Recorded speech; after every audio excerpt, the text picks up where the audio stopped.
Bienvenidos a su programa Sin Dejar Pasar Una. Nos sentimos muy felices y agradecidos contigo porque nos acompañas en esta ocasión tan especial. Ricardo, buenas, ¿cómo estás? Todo bien, Daniel, todo bien. Y gracias al público por su sintonía y por su apoyo. Infinitamente le agradecemos el apoyo. De verdad que estamos muy agradecidos con todo el apoyo que nos han dado. De verdad que muy bien. Tenemos muchas personas que nos están mirando desde México, Estados Unidos. Gracias a esa gente maravillosa que nos sintoniza por allá. Y gracias por saludarnos. Así que déjenos por acá sus saludos, sus comentarios. Nos pidió que le saludara a nuestro amigo Johnny desde La Vega, Johnny Alberto. Así que saludos para ti, mi hermano, por mirar nuestro programa. Gracias. Agradecemos tu sintonía. Él está ahí en Gelo Motors, aunque no pagó anuncio, pero bueno, nos pidió que le saludara y comentó nuestro programa. Así que saludos para ti, mi querido Johnny en La Vega. Le agradecemos su sintonía y su apoyo a Johnny de La Vega. Su apoyo cuenta. Y a todos aquellos que, claro, hacen su aporte, mirando nuestro programa, comentando, compartiéndolo. Esto es de ustedes y agradecemos que ustedes lo hayan asumido así, porque así lo hemos pensado, para que ustedes lo puedan tener, ser parte de este sin dejar pasar una. Daniel, Ricardo, esta ha sido una semana muy interesante. eso Hemos es visto correcto. muchos acontecimientos muy interesantes. Así que quisiéramos que hablaran un poquito de algunos de ellos. ¿Cuál fue Sí. el acontecimiento que más te llamó la atención, Ricardo, esta semana? Bueno, aparte de mucha noticia, antes de que entremos en detalle sobre eso, vamos a felicitar a las Águilas. Oh, Primeramente por el emotivo homenaje que le hizo a Miguel Tejada.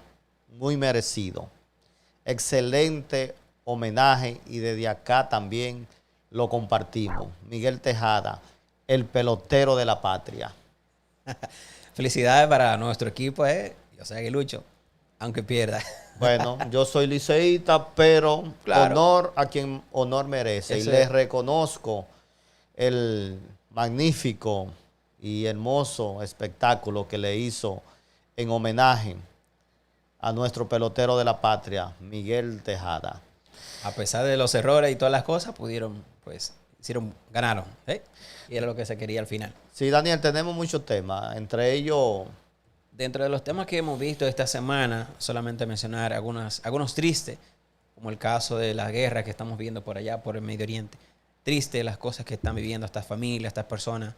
Nos solidarizamos con ustedes y enviamos nuestro abrazo de fraternidad para todas esas madres, niños y padres que están sufriendo.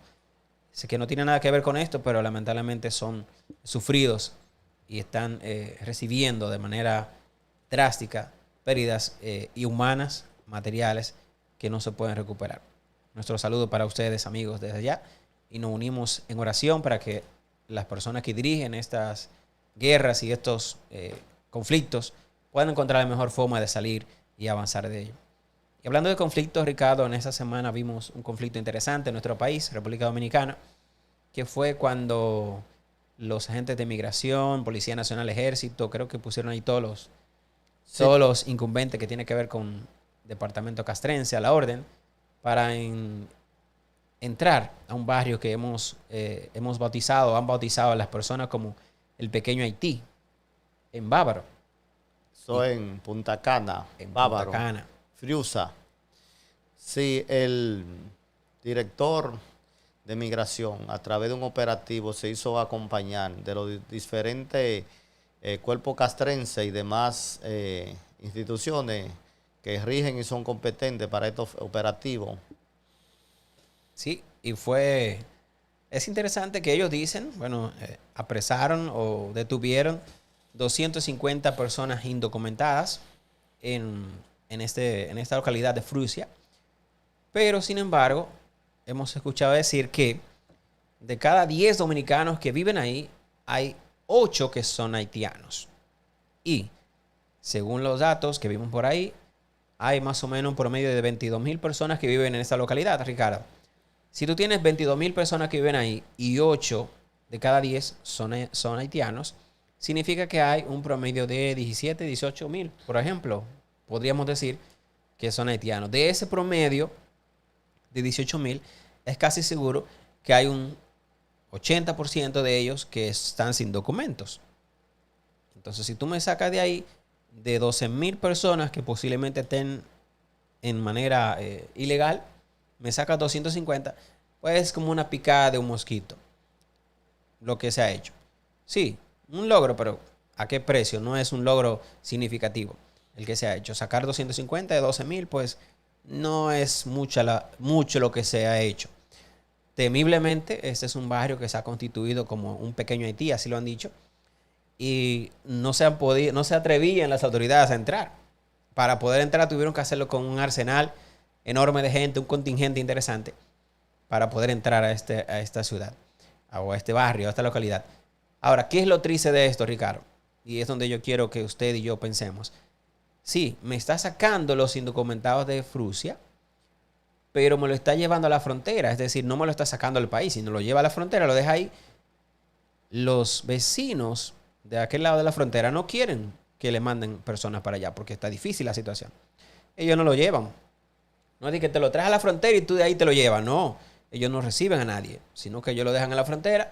Y entonces, ¿qué es lo que se hace con esto en la frontera? Nada, que a los 3 días regresan acá otra vez. Entonces no tiene sentido que usted esté invirtiendo dinero, recursos, haciendo un programa de deportación masiva, como usted lo ha dicho, de 10,000 personas todas las semanas. Pero si usted me lo deja en la frontera y a los 2 días, a los 3 días, la persona regresa acá, entonces posiblemente usted está trasladando a la misma persona, dándole un paseo por ahí, invirtiendo recursos que considero yo, desde mi punto de vista, que son innecesarios, porque no está resolviendo ningún problema. Está gastando dinero, recursos, tiempo, pero no resuelve nada, porque lo está dejando ahí. Bueno, sí resuelve muchas cosas, Ricardo, resuelve problemas de algún grupito, que por cierto vimos esa semana algunos militares y exmilitares que detuvieron involucrados en el tema de la trata de personas o de traer ilegales haitianos a República Dominicana. Ese grupo que está ahí haciendo esto, pues justamente está siendo beneficiado. Pero lo que están realmente necesitando de que eso se resuelva no se hace. O sea, se está haciendo un trabajo, pero para un grupito está beneficiándose enormemente de esto, tristemente, y usted y yo no. Entonces, se está haciendo un trabajo migratorio, buenísimo, perfecto, pero no resuelve nada. ¿Para qué sirve, Ricardo? Daniel, ¿Será una pantalla que sirve solamente? ¿Una Daniel, película? Como tú planteas el tema, lo llevan a la frontera, o sea, esto es un círculo vicioso. Lo llevan a la frontera y no le dan un seguimiento de que realmente penetren a su territorio.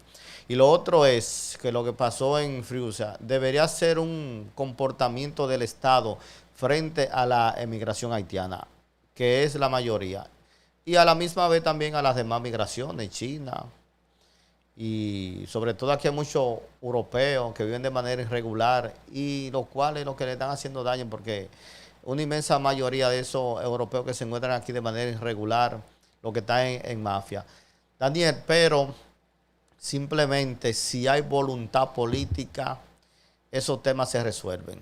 Porque en los gobiernos de Balaguer, del doctor Joaquín Balaguer, usted no veía esos operativos ni tampoco ese alto presupuesto determinado para la persecución y controlar la emigración haitiana aquí. Sin embargo, era raro que tuviera un haitiano transitando, que no fuese en lugares reservados para ellos, dentro de sus posibilidades de ellos insertarse al mercado laboral en República Dominicana, que todos sabemos a qué nos referimos.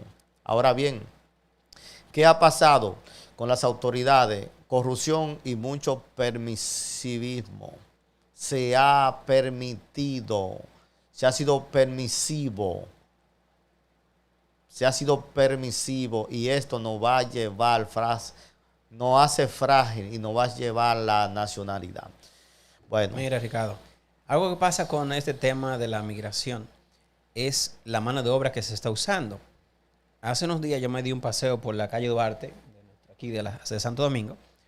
Visité algunos negocios y de los que visité, pues el 90% de ellos están dirigidos por nacionales que son extranjeros, específicamente chinos.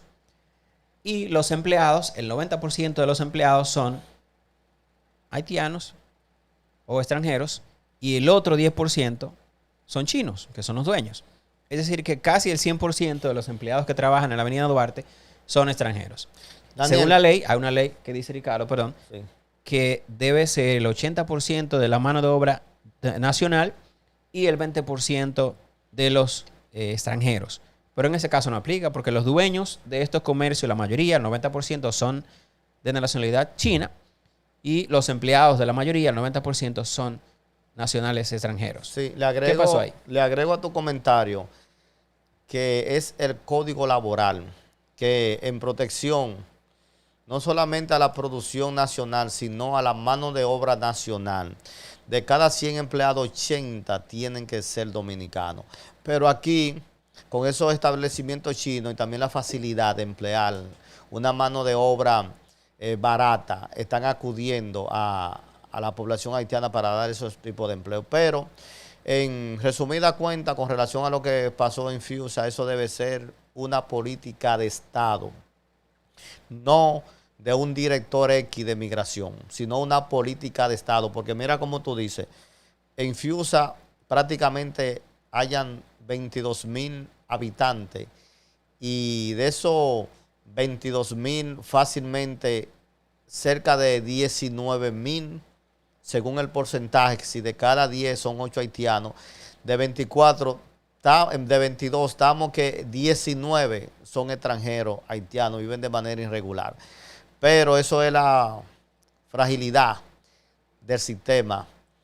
Daniel, el tema haitiano... Antes que te vaya el tema haitiano, yo quisiera hacerle un llamado, especialmente a las autoridades nuestras, con relación a la protección de los comercios en República Dominicana. Esos comercios, ya se ha hablado mucho de esto, yo sé que sí, pero quisiera hacerle un llamado a las autoridades de Proconsumidor, Industria y Comercio de nuestro país, con relación al tema de los chinos en nuestro país. Los chinos tienen muchas personas que son indocumentados trabajando con ellos. Eso significa que ellos no le incluyen en TCS, no le pagan lo que tienen que pagar, le pagan una miseria de dinero, no pagan impuestos porque no pagan TCS, no registran a sus empleados. Sin embargo, nosotros, el Estado Dominicano, tiene que darle asistencia de salud a todas esas personas que trabajan con los chinos, pero ellos no pagan ni un dinero por eso. Entonces hago un llamado ahí a las autoridades que tienen que ver con esto, porque no es justo que los empresarios dominicanos tengan que pagar todo lo que ellos pagan a la TCS, a la DGI, a todos los impuestos que le han cargado, y que ese grupo de personas, que son empresarios chinos específicamente, no cumplan con nada de esto.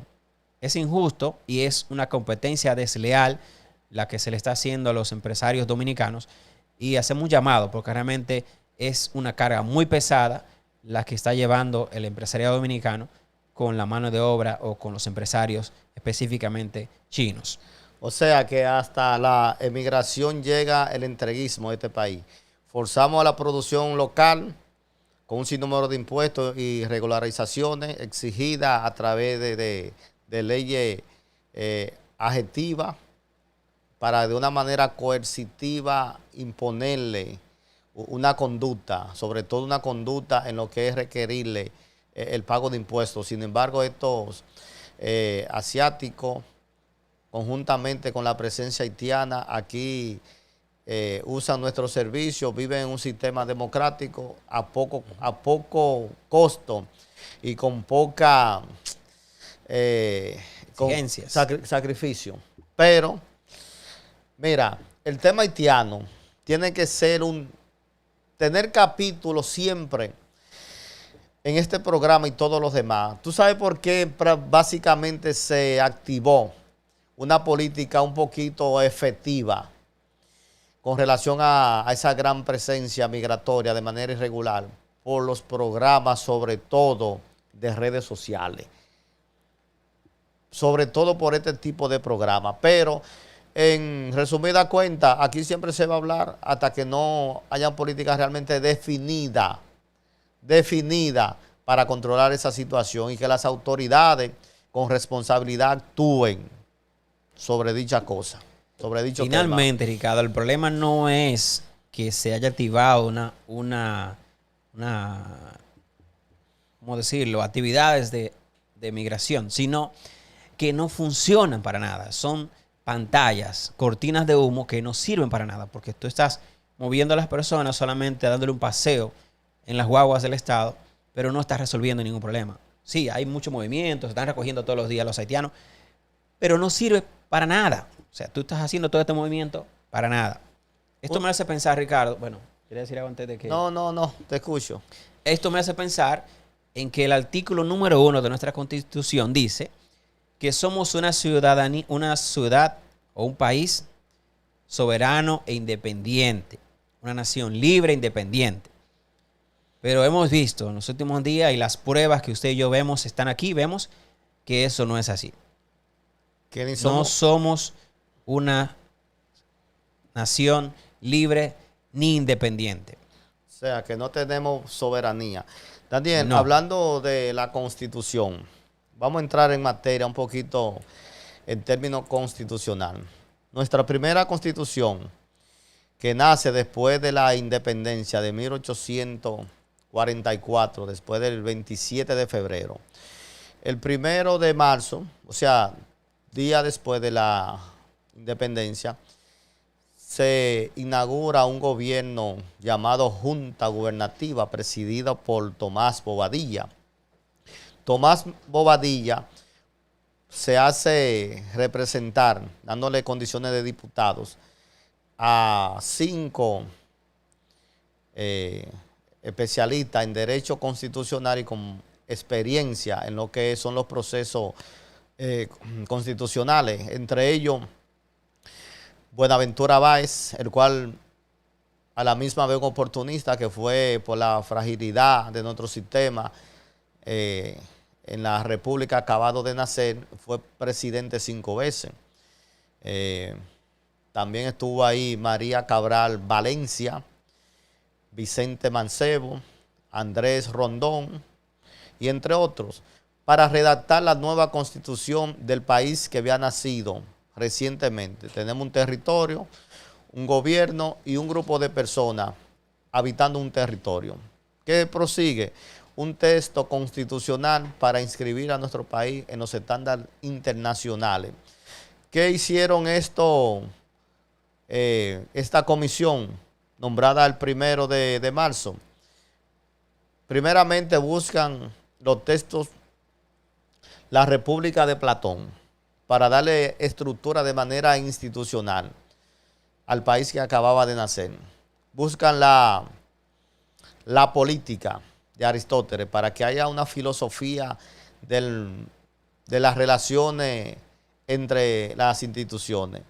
El espíritu de la ley de Montesquieu para dividir el Estado recientemente nacido en 3 poderes: poder ejecutivo, legislativo y judicial. Asimismo, el contrato social de Roosevelt, lo cual le crea derechos políticos de manera legal y legítimo. La Constitución de Estados Unidos de 1789. No, la Constitución de Estados Unidos de 1779. La Constitución francesa de 1789. Incluso la Constitución haitiana del 1843. Y actualmente se transcribe un párrafo con relación a lo que es la libertad de expresión y la libertad de culto, que ese texto es copiado exactamente como estaba en la Constitución haitiana del 1843. La Constitución de Cali de 1842. O sea, que con relación a toda esta estructura y texto que tienen que ver con lo que son las normativas constitucionales, la comisión para redactar nuestra ley de leyes, la más grande, la Constitución que nos rige y nos crea la programación de cómo debemos actuar en esta sociedad con lo que se refiere a nuestros derechos y deberes que tenemos. Esos constituyentes que elaboraron esta Constitución el 6 de septiembre de 1844, Daniel, no tenían experiencia ni jurídica ni en textos constitucionales. Precisamente por eso se auxiliaron por las obras y las constituciones que acabo de hacer mención. ¿Qué te digo con esto? ¿Cómo es posible que después del 1844, del 6 de septiembre, nuestra Constitución, hasta el día de hoy, haya sufrido 40 reformas. Vamos por la 40ª reforma que tuvo lugar, la número 40, el 27 de octubre de este presente año, apenas hace varios días, con el fin solamente de beneficiar a gobierno de turno, a la misma vez exhibiendo un oportunismo exagerado. Estas constituciones y todas esas modificaciones primó básicamente al principio con el artículo 210 para Pedro Santana acomodarse con esta constitución. Después el 55, el que hizo el doctor Joaquín Balaguer, famoso. Y ahora vamos por el 128, que es el que crea los lineamientos gubernamentales, le dan la estructura al presidente actual del turno para que manifieste su poder a todas anchas.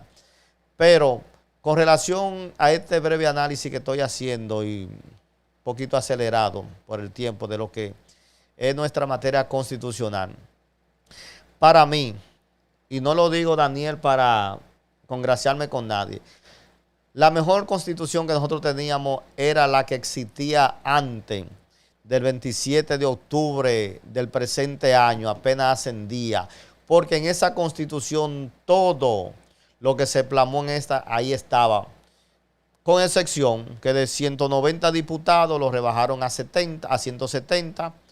El procurador fue sacado de la magistratura, dejaron el Consejo de la Magistratura sin un activo que tenga la cultura jurídica y representa el derecho vivo en lo que es el funcionamiento y un derecho en ejecución. Sacaron el Procurador General del Consejo de la Magistratura.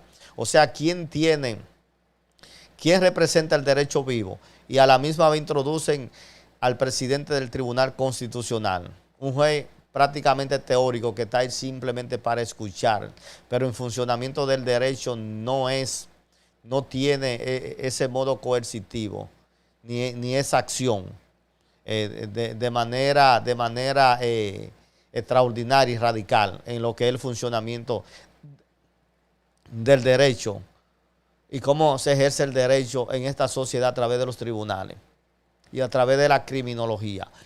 Pero ok, Daniel. Mira qué interesante lo que tú mencionas, ¿sí? Sí. El tema de la modificación que se ha hecho. Es interesante mencionar que todas estas modificaciones que tú has mencionado, 40 específicamente, sí, han sido patrocinadas por el capricho de hombres. La Constitución de nuestro país se modificó, la primera que mencionaste, que se promulgó el 6 de noviembre de 1844. Esa Constitución, 3 días después, el presidente dijo, no, yo no estoy de acuerdo con esa Constitución. Si yo voy a ser presidente, tienen que cambiarme eso. Claro. Tienen que agregarme ahí el artículo 210, que me dé poder absoluto para yo decidir qué hacer para defender nuestro país. Sí. Se aprovechó, como tú mencionaste, ese fue Buenaventura, no, el otro, Pedro Santana. Correcto, Pedro Santana, el 2 días. Caudillo. En 2 días dijo, no, eso no es así. Tienen que darme este artículo, póngamelo ahí, donde yo sea el rey, el faraón absoluto. Y se intentó y tuvo su primera modificación prácticamente en el 1854, o sea, después del pugilato interno, sobre todo de los grupos conservadores, que tenían hasta poca fe en la independencia. Pero con relación a esta modificación de la Constitución, donde me quedaba ahorita, antes de tú pasarte la palabra, Daniel, ¿qué se logró con esta Constitución? Decía, bajar de 190 a 170 a los diputados. Sacan al Procurador General del Consejo de la Magistratura. Unifican las elecciones. Oye, tú eras lío con esa modificación y esa unificación de las elecciones, porque ahora siempre hay personas mayores de edad que hay que orientarlo. Precisamente por eso hay tantos votos nulos. También hay nuevos votantes que nunca han tenido experiencia. Entonces, lo que sí van a economizar en esas dos aperturas y en esos dos montajes de las elecciones, entonces lo va a gastar la Junta Central o el Estado en publicidad. Porque ¿qué es lo que había que hacer? Como estaba, los dos certámenes de manera individual, porque es que las boletas son complejas. Las boletas son complejas. Estamos hablando de 158 municipios que tiene el país, donde en cada municipio de esos van dos, en su defecto, van 4 y 5 regidores. O sea que va a ser muy compleja. Te repito, Daniel, lo que se va a economizar en tiempo y en la montura de los dos certámenes electorales, entonces hay que gastarlo en publicidad. Y que sea un fiasco. De todas las cosas que yo vi que tiene esta modificación nueva, creo que solamente una sola cosa nueva que hay. Dos cosas nuevas. Lo demás estaba ahí. O sea que al final, vuelvo otra vez al Génesis. Sí. Esta modificación, al igual que las otras 39, fue movida por un capricho de uno o varias personas. No fue algo necesario. Y es lo que dice la Constitución. Se puede modificar la Constitución siempre y cuando haya una necesidad pública, pero casi siempre ha sido una necesidad de un capricho, de suplir un capricho de un grupo o de una persona. Entonces no tiene sentido que me hagas modificación si lo que estás tratando es cumplir o suplir un capricho de un grupito o de una persona. Daniel, es que no tiene lógica esta reforma constitucional. Óyeme, no tiene otra explicación que una provocación y inscribir un nombre de quién. De quién en la nueva modificación o en la nueva reforma de la Constitución. Porque en esa Constitución que imperaba actualmente hasta el 2010, que fue renovada y reformada en el 2010, que imperó hasta el 27 de febrero, hasta que operó wow. Este tipo de cosas uno hasta le tranca porque le saca, lo desorienta, porque le saca a uno, no siente la impotencia. Te decía, tomando el tema, que esta Constitución que imperó hasta el 27 de octubre de hace 2 o 3 días hacia atrás. Hoy estamos a ¿cómo? 26. Estamos 26. Estamos grabando el 26. Estamos hablando prácticamente casi de un mes.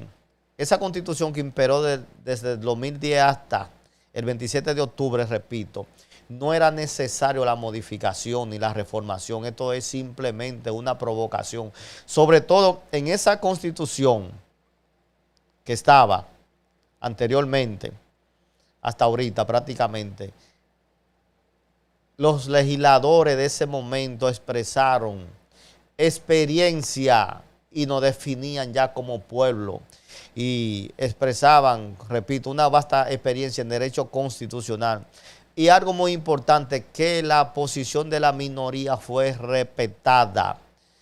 Usted sabe el papel importante de primera línea que tuvo el diputado Pelegrín Castillo en esa Constitución, miembro de un partido minoritario, con relación a lo que pasó ahora. Yo no vi nada de la minoría que participó en esa Constitución haciendo algún aporte. O sea, que esto es una provocación para un futuro. Y eso, primeramente, no es verdad que esa Constitución tiene un candado para la reelección. ¿Dónde está el candado? Si cualquier partido en un futuro que tenga mayoría en el Senado tiene la llave de manera automática. ¿Dónde está? Ahora, vamos a hacer una reforma de verdad de esta Constitución.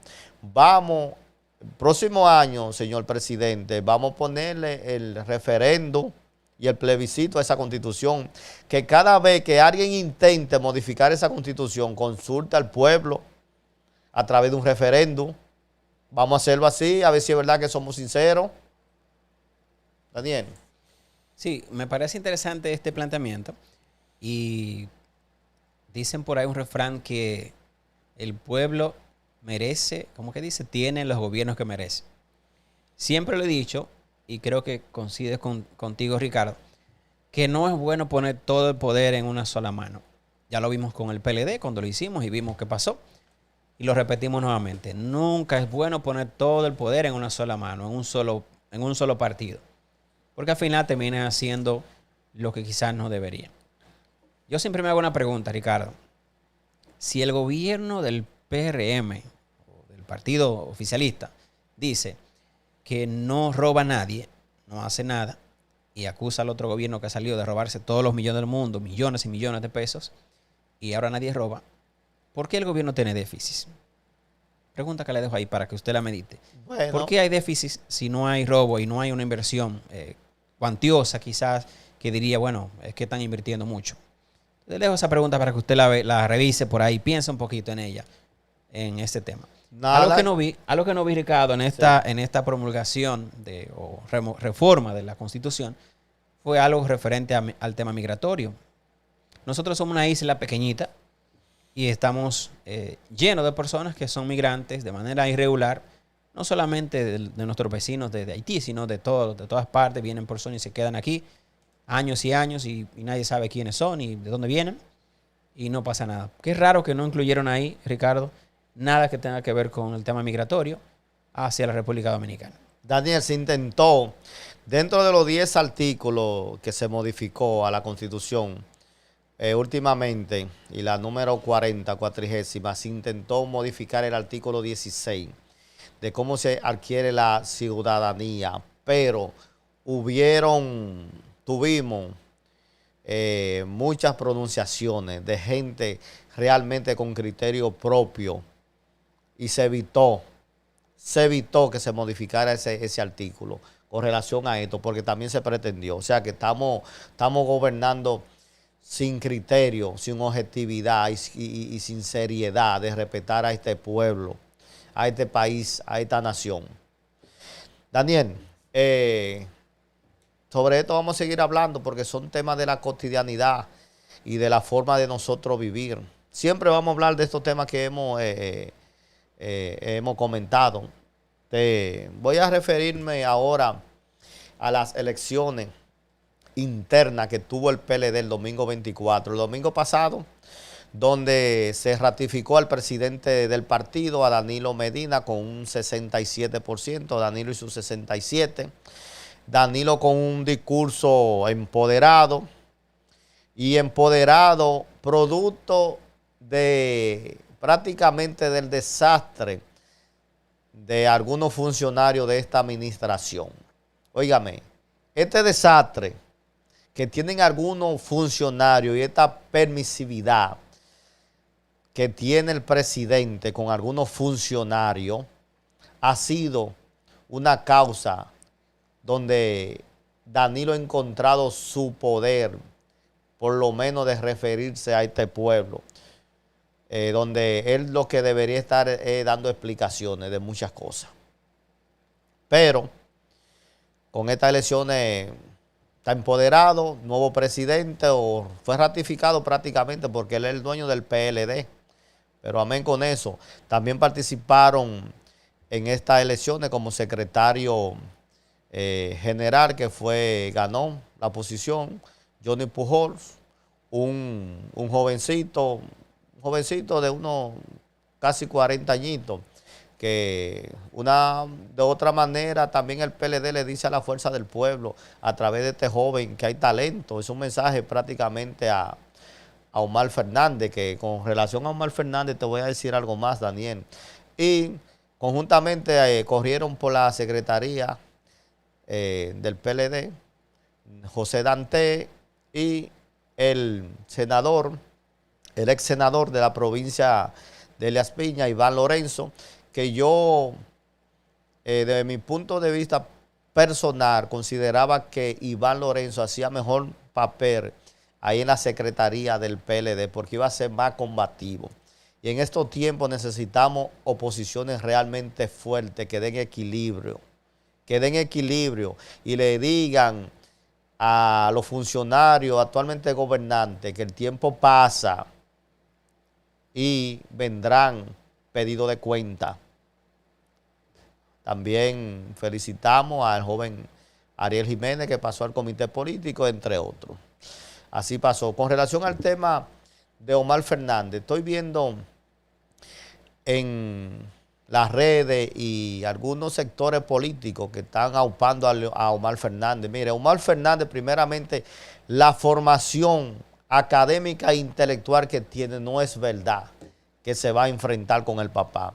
Omar Fernández, para él ser el candidato del 28, tiene que decirle y tomarlo por la mano su padre, Leonel Fernández: mi hijo, eres tú que va, porque así yo lo decidí.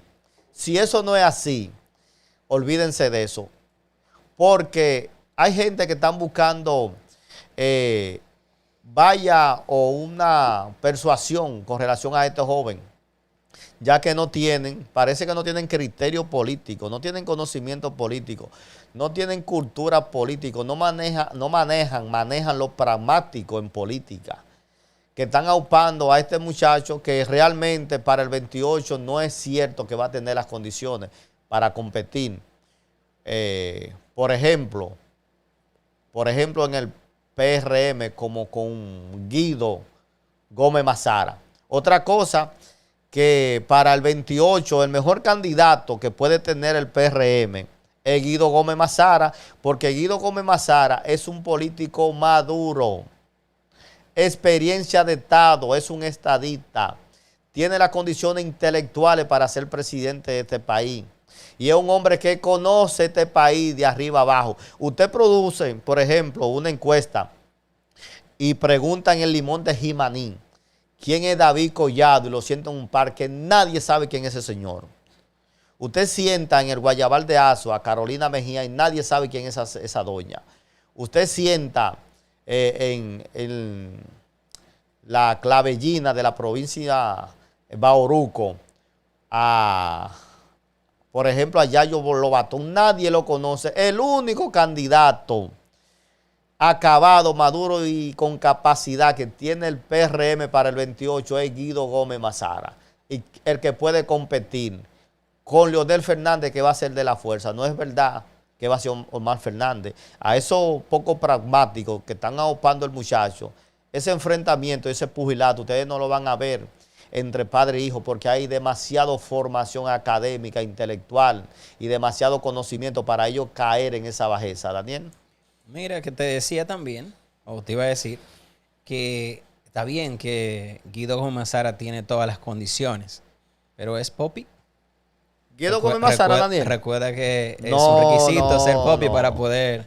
ahora sí te entendí. Para poder brillar ahí por ahí hay que ser Popi. Entonces, oye, quizás no sea tan famoso Guido dentro Gómez, del partido. Guido Gómez es un hombre de 100 batallas. Por eso lo digo. Entonces, es un tema porque hemos visto, lamentablemente, que son los Popi que brillan aquí en este partido que mencionaste.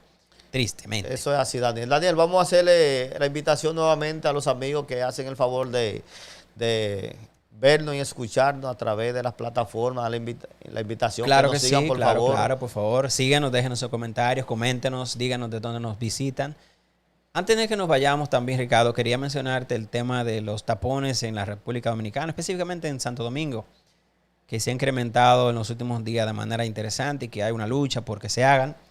Pero un amigo me decía, pero es que no se van a acabar los tapones porque hay un dinero que se está generando con los tapones. Y yo le preguntaba, ¿cómo así? ¿Cómo que los tapones? Sígame explicando porque... ¿Cómo así que los tapones generan dinero? Yo le preguntaba. Entonces me decía el amigo mío, con la gasolina. Y yo, ¿cómo así?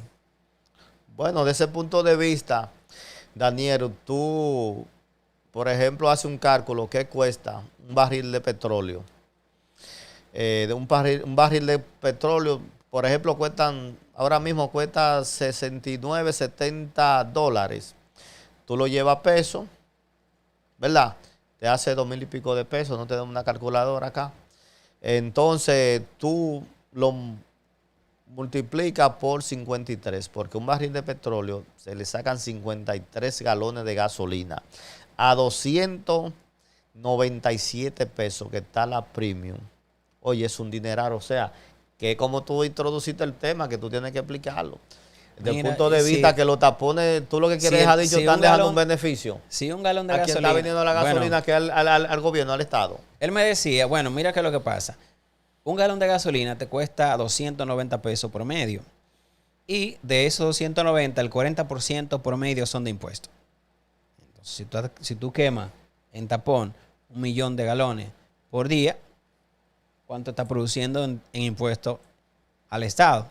Y realmente tienes razón, porque tú me estás creando un tapón intencionalmente para que yo gaste más gasolina, para que se gaste más gasolina, y entonces genera más dinero. Es lógico lo que está diciendo. Para mí me parece interesante que sea así. 40% de cada galón se va para impuestos. Entonces significa que hay un dinero que se está moviendo en los tapones. Cuando tú te paras ahí media hora, una hora, hora y media para llegar a tu casa.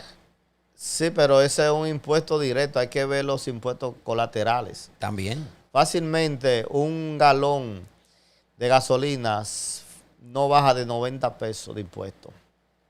Daniel, pero Si es 40, 116, 118 cada con galón. esa posición que tú has expresado, mientras tú hablabas yo reaccionaba o reflexionaba. O sea que nos están cogiendo de P, Sí. J. Ese mismo amigo me decía, bueno, es que la gente dice que cuando Colón habían indios, pero todavía siguen habiendo indios, que nos venden espejitos por oro sin, literalmente, o sea, hay mucha popularidad, mucha opulencia, muchas cosas bonitas, muchas palabras bonitas, pero al final te están serruchando el palo donde tú estás sentado, que es Pobre pueblo, Dios mío. con el tema de estos impuestos, de estas cosas. O sea, lamentablemente, Ricardo, como dice un viejito amigo mío, no hay esperanza para el pobre dominicano. Pueblo dominicano, como decía Álvaro Albelo Hijo, que Dios le tenga en buen lugar. El que nunca te miente, pueblo dominicano, hay que despertar. Hay que despertar para que logremos que nos respeten y vivir en el país que realmente merecemos. Daniel. Y ojo, no es un tema de gobierno, de esto, del otro. Es un tema de usted y yo. Que usted y yo podamos decir, no es así como ustedes están diciendo. No solamente a este gobierno, sino al gobierno que sea. Que es lo que se perdió en República Dominicana. Nosotros ya no somos más unidos. Estamos totalmente separados en cuanto a decisiones. No se toman decisiones. Y hemos visto que han surgido algunos grupos en los últimos meses, en los últimos años, como la famosa sangre verde, la cosa verde, la mancha que es verde. La mancha azul. La marcha verde, la mancha verde. La mancha verde que están todo en el gobierno. Pero no hay unión. Entonces, mientras este pueblo dominicano se mantenga así, cada quien por su lado, no podremos lograr una mejor calidad de vida para nosotros, para nuestra familia, porque no hay unidad. No vamos a dejar salir al gobierno. Claro, el gobierno que sea, cual sea que esté ahí, va a velar por los intereses de su partido, de su familia, de sus hijos, de sus novias, primero que los de usted y los míos. Así que tranquilo con eso, ¿eh? Daniel, por favor. Antes de despedir el programa, Ajá. déjeme hacerle un llamado al señor presidente constitucional de la República Dominicana, licenciado Luis Rodolfo Abinader y Corona. Presidente, no sea permisivo con estos funcionarios que están haciendo lo que le dan su gana, a su antojo y a sus anchas. Usted, señor presidente, destituyó a Luz del Alba. Luz del Alba, una muchacha humilde de ahí de San Luis, que llegó al Ministerio de la Juventud, sustituyendo a Kimberland Tavares. Usted la destituyó simplemente por un escándalo de 2,5 millones de pesos. Que no, de esos 2,5 millones de pesos no se tenía en riesgo un peso. Porque simplemente ella conocía a la persona que iba a hacer un trabajo en el edificio, que le iba a dar un mantenimiento en pintura. Sin embargo, presidente, con relación a esos contratos, que estamos hablando por encima de 3,000 millones de pesos que ha hecho el señor Bartolomé Pujals. ¿Qué usted va a hacer, señor presidente? Esas son las cosas que a usted lo va a perseguir en un futuro. Quítese a toda esa sandriguela del entorno, señor presidente, que todavía confiamos en usted. Es cuanto de nuestra parte, amigo televidente. Daniel. Eso es, sin dejar pasar una. Déjanos tu comentario, déjanos me gusta y nos vemos en una próxima entrega de tu programa especial. La invitación al público, por favor, que nos siga. Síguenos aquí en TikTok, síguenos en Instagram, Facebook, en YouTube acá. Déjanos comentarios, síguenos si no nos sigue, porque este programa es hecho para ti y por ti. Gracias por su sintonía. La paz sea con ustedes.